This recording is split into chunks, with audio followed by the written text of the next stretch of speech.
Intare ni inyamaswa y'inkazi, abantu benshi barayitinya, ndetse no kumenya ubuzima bwayo bwite biragoye.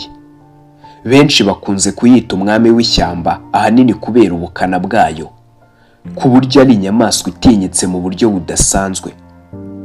Muri iki kiganiro menya cy'uyu munsi ugiye kumenya uko intare ibaho mu myaka 14 ku isi n'uburyo yororokamo.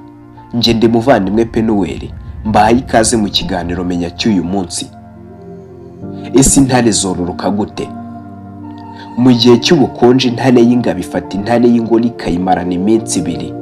Icyo gihe ishobora gukora imibonano mpuzabitsina inshuro ziri hagati y'100 n'120. Iyi ntare ingore iri gusenzanya n'intare y'ingabo ifite uburyo ijya ku ruhande igahura n'izindi ngabo twakwita nko kuyica inyuma, kugira ngo nibyara izo zindi zizabashe kurinda abana bayo.